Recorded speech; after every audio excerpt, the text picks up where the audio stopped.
Welcome back to Yachting Unplugged, where we bring you the latest and greatest and breaking news from the bow and beyond. My name is Kim Sweers, the boat boss, and I'm here with Rick Thomas. Rick, how are you? Hey, good morning, Kim. It's good to see you again. It seems like it's been a little forever, but here we are.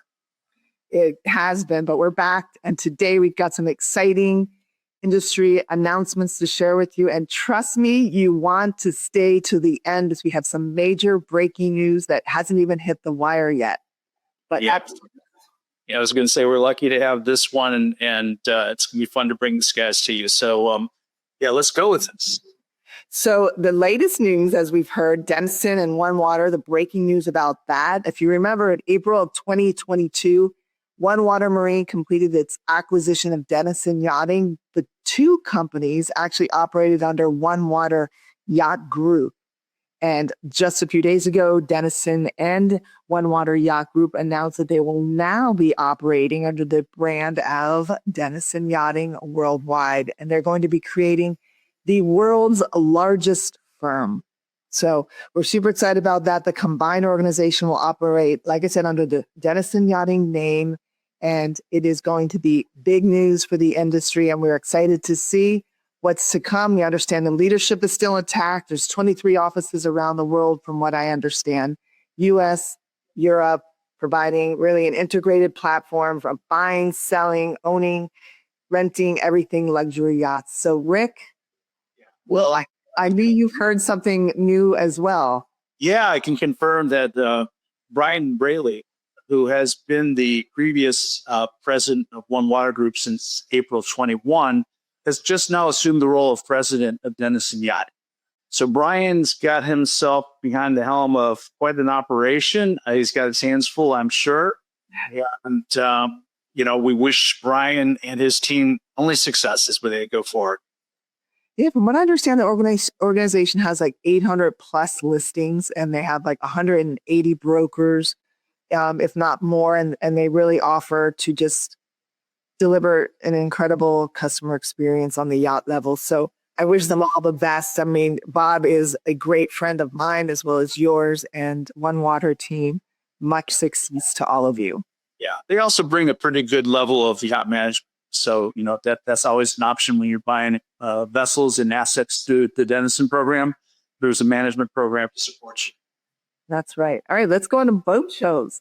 Yeah, I love boat shows. Season now, aren't we? Yeah, I cannot believe we had the Cannes boat show and we had Newport, and both the weather was outstanding from what I understand at both of those shows. Attendance started off a little bit, but ended up strong. I heard Friday, Saturday, and Sunday were all great. And so we're excited to hear the news, about those shows. Have you heard anything, Rick? Well, yeah, I was just talking to my partner and your partner in Yachting International Radio, our correspondent in Europe, Lucy Gardner. And she spent the week at the Cannes Yachting Festival last week. She said the docks were full. She was surprised at the number of Americans that were walking the docks. Really? Well, that's insightful because, again, what percentage of these boats are being built by Americans, bought by Americans? 60% plus. So here we are. We're showing up on the other side of the pond.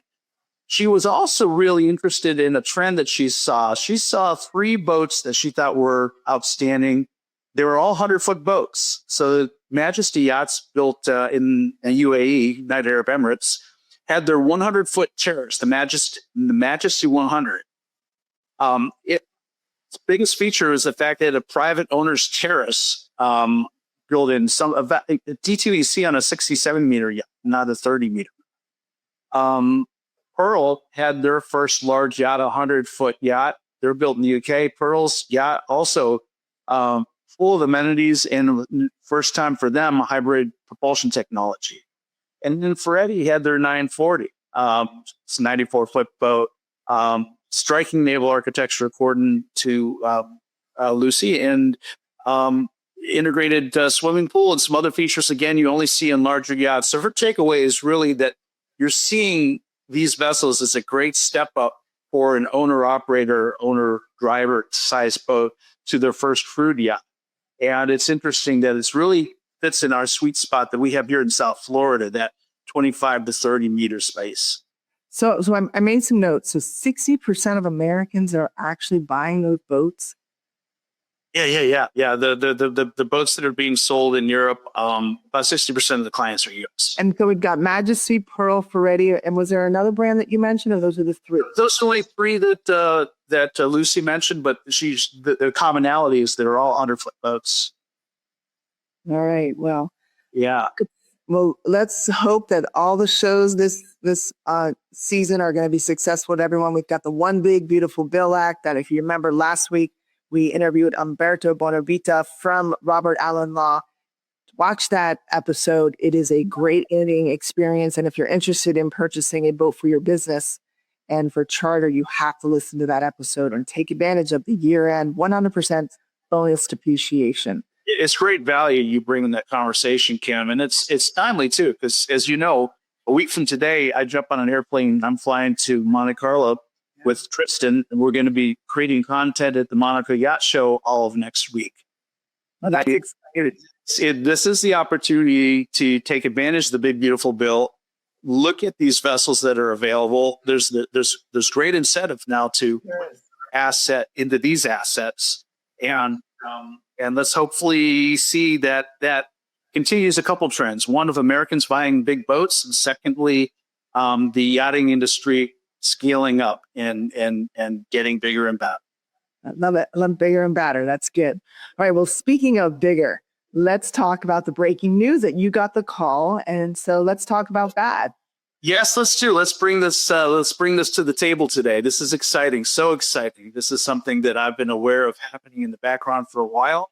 And we've been given the exclusive privilege of breaking this news before they make their official press release later today. Really thrilled. A good friend and associate of mine is in our waiting room right now to jump on board to talk about this. Yeah. So he's actually in the guest room, as we call it, in the online studio. Yes. Official press release, from what we understand, will be going out somewhat today or tomorrow. But many of you know the name Oasis Experiences. I've had the pleasure of getting to know all the gentlemen involved in the team, but the company has been shaping the marina destinations and management across our industry for many, many years. I interviewed Doug West on one of my shows, and starting today, Oasis Experiences is evolving into something much bigger. And the new name is Alliance Marine. And this isn't just a rebrand, it's a complete transformation.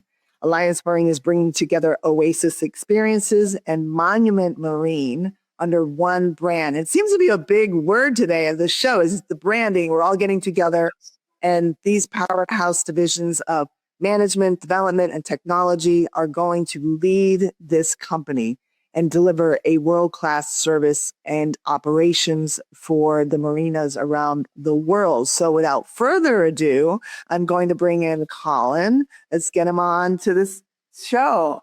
Welcome, Colin. Colin, Rick. Hey, Kim. Thank you so much for having me on. I really appreciate it. Colin, first of all, congratulations. You've been in this industry, as I have, for decades.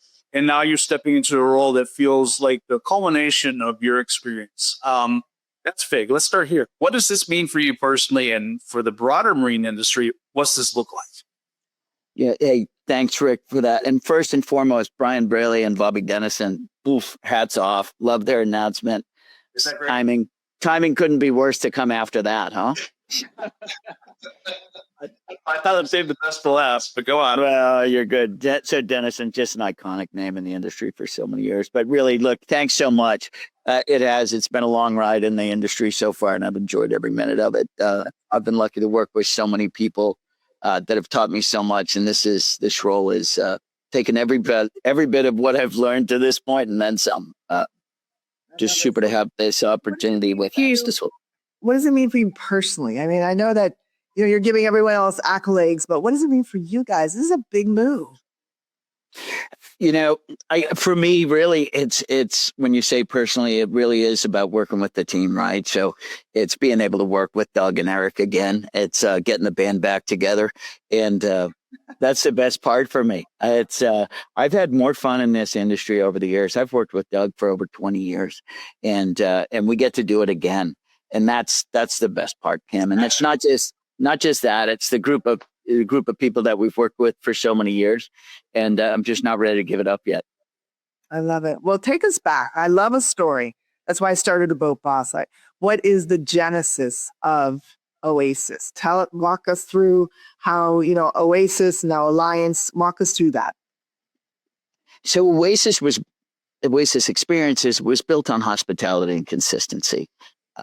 There was a group that put that together for years, that expanded. About 3 years ago, Access Holdings got behind it to really grow it and develop it further. And with that, there was Monument Marine Holdings where they were doing PropCo and Oasis was doing OpCo, and things were a little bit disparate. And we had the opportunity together working with an outside capital partner that brought Doug in. And again, Doug reached out and said, hey, let's get the band back together. And I said, we got to get Eric in. And the three of us came together to do this. And we really took it to, we wanted to bring all the pieces together, the disparate pieces, right? So we wanted to have the development side, the PropCo side, together with the management side. And then we wanted to bring a piece that we've been working on for years together, is this technology side, to bring it into the industry, bring them all together under one. And we had the opportunity to do that. Access Holdings has gotten behind us, and we're really excited to see where we can take this. Wow, that's cool. And follow on to what you just said, that Colin, the marina world hasn't always been known for being tech forward. Alliance Marine Technologies aims to change that. What's some of the innovations you're developing to deliver real-time service and smarter operations for boaters? I mean, because you and I've had previous conversations. You're working with some very small, in some cases, mom and pop shipyards, scaling them. So how does this all come together? Some of it comes together, Rick, because we've been working on this forever. So when Doug and I were together at Rybovich, when we were putting together technical data and operation systems together there. Then we went into LMC and we worked with a third party to really develop an operating system. Because as you guys know, we're super data driven, right? And it's really hard to find good data here. So we worked with an outside company for years, putting together what we needed for a CRM and a reservation system, and it grew into an operation system. We worked with it further at Bradford with Eric, and now we've really developed it into something else, and we're partnering to bring this forward. And for us, it's a necessary tool to operate marinas and shipyards efficiently, which really haven't been out there in the industry. On top of that, we've had the opportunity to join up with another group who's relatively new in the industry, but long on experience in technology, and where we can bring AI and some really forward-looking to join owners with contractors and really have a vision into the boat and have lots and lots of efficiency, where we can provide the kind of service that customers demand today in an affordable way. And it works for owner-operators, marina owners as well. So we're excited to be. Well, let's get back to the company. You created three departments, if you will: management, development, and technologies. Let's unpack that. How do these divisions work together, and why was it important? You guys are all about structure. Why did you structure it that way? It's really interesting. There's obviously a PropCo, OpCo structure, but when I look at the industry today, Kim, there's so much of it needs capital, right? We've got old marinas, we've got older shipyards, and the boats have gotten bigger, they've gotten broader, they've gotten taller, and the infrastructure system isn't there to meet it. As you guys know, in Fort Lauderdale, just the infrastructure system from the seawall height alone is an issue, and it's a huge expense. So from that regard, we see a need. So many of these existing owners need the extra capital and the help with development to bring their facilities up to what the market needs today. On the other side, it needs to be operated, and we want to bring people together to operate it the way the customers are demanding today. We've got a lot of new customers since COVID, people new into the industry that demand a different kind of service than we've been providing before. And we want to do that consistently across all brands or all marinas. And then, of course, the other side is now just tech. I think if we see what's going on with AI, we want to be a modern business, and we want to take this and have it endure into the future. I think you just have to be involved with technology today. That's so they all come together, but they can all be run separately as well. Well, under your tutelage and Doug's, I'm sure it's going to be amazing, because you guys want a tight ship, that's for sure. Well, we're seeing a lot of consolidation in the industry. It seems like there's a lot of marinas that are being bought, but let's talk about private equity. Where does Alliance Marine fit in with this landscape? Is it about scaling? Is it about something different? Let's talk about the consolidation and what you guys are going to bring to the table. Yeah, consolidation's definitely a trend, but for us, it's not about chasing size for the sake of it. Scale matters, but what matters more is how you run the properties. And for us, we're operators first, as you know, and I think that's the key. We're not real estate guys. We're operators. We've been in Fort Lauderdale and West Palm Beach for years and years, and our focus is on operational excellence and consistency. That's where we differentiate. We don't want to just own more marinas. We want to run them better. And that mindset's what we're building, something sustainable, respected, not just bigger. Well, I wrote down that you're not operators, that you're believe in operational excellence. So it's more like a partnership, if you will. That's why we use the term alliance, right? I mean, we thought long and hard about what name we were going to use for this company. And we really do like to partner. We want to bring like-minded people together and get focused on a common goal and achieve those things. So for us, excellence is really about delivering that world-class standard of service, safety, and hospitality across all properties. But really, it's the boater that defines the excellence, right? They're going to tell us exactly what they want and exactly what we need. We've got a team of people to bring those things together. And the part about private equity really there is, when we talk about needing this capital, they're able to bring that. Right, they're able to bring that so we can bring these marinas and shipyards up to the level that they need to be to provide the service for the customers that they demand. Wow. So in context with that, you just talked about the client feedback that's going to indicate your levels of excellence. What is the boat owner, the client, going to notice that's different when they pull into an Alliance marina compared to your traditional marina? What's changing? Hopefully they're going to notice a level of care and consistency that goes beyond the basics, right? It starts with a welcoming team that anticipates the needs instead of just responding to them. And that there's technology in place that makes the process seamless. So instead of going in and seeing, a notepad where people are signing in, coming into the marina, they're going to see facial recognition software that's automated and clean so that they know everybody has, their insurance taken care of and they know they're in a safe place. They'll find amenities that are designed to make the marina a destination, not just a stopover. And the difference really is that it feels less transactional and more relational. For us, it's always been, we want those boaters to feel like they're coming home. When they're coming back for season, it should be like coming home to Thanksgiving. It's real about that kind of relationship. Yeah. You're going to serve turkey stuffing there as well? No, but he'll have a fireboat or two waiting to kind of throw a little bit of water over the boats as they come through. I will tell you that's one difference. So we're not going to be operating the F&B. I know where I'm best suited, but we've got some great people that'll come in and lease the F&B from us. And we've got a great one up in, we own a place up in Baltimore Harbor called Lighthouse Point, and we just had Pussers joined us there, and they're operating their restaurant up there, and it's been unbelievable. So wonderful. Well, Colin, can you give us a preview of what's on the horizon? Are we talking new U.S. markets, international projects, both? Where are you going with this? We're working on both. Our focus is really in Florida first, right?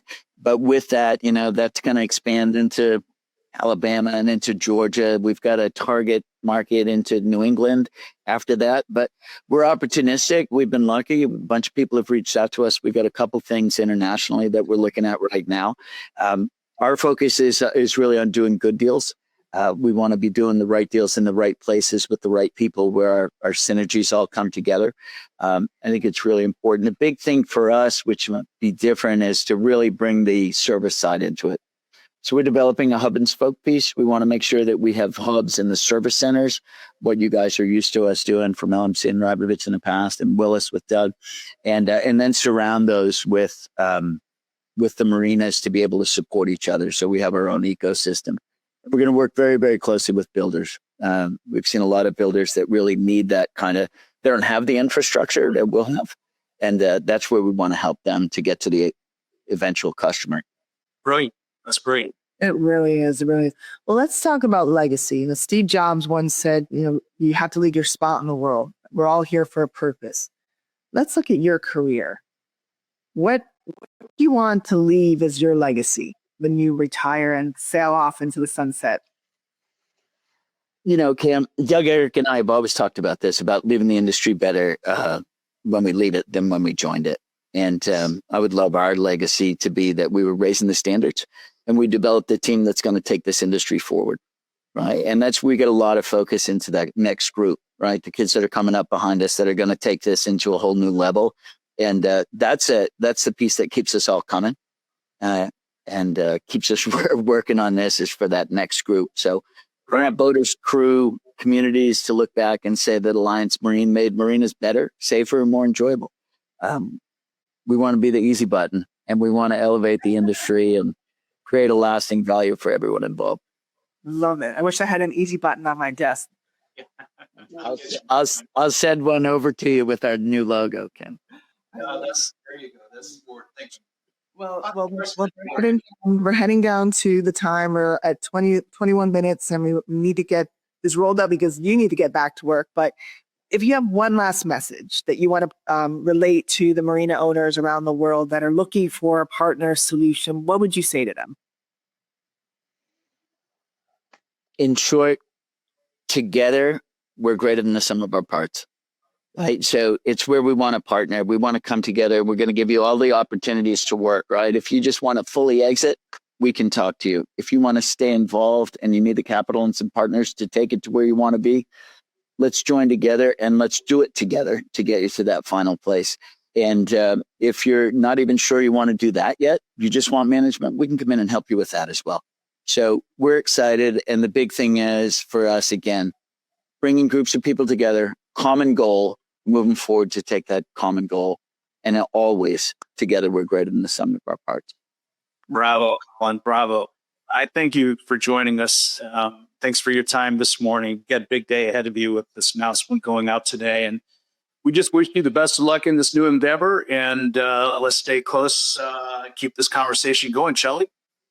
Appreciate that. Kim, Rick, appreciate you both. Thanks so much for your time. No problem. Well, everyone, that wraps up another episode of Yachting Unplugged. Colin, wish you the best of luck. You know, we're a big fan of yours and the entire team.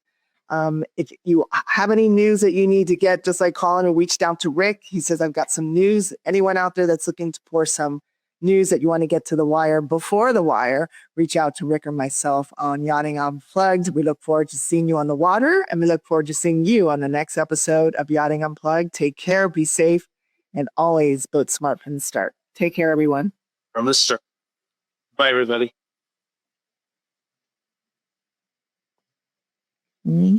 It's all. Good job, Colin. If your brand belongs in the heart of the yachting world, this is where it happens. Yachting International Radio reaches over 1 million yachting professionals and enthusiasts every month, with 77 million impressions, 220,000 social followers, and 74,000 podcast subscribers. Our hosts are insiders, crew, captains, CEOs, trusted voices shaping the industry. This is targeted, high-impact advertising in a luxury niche. Visit yachtinginternationalradio.com/advertise. Your audience is already listening.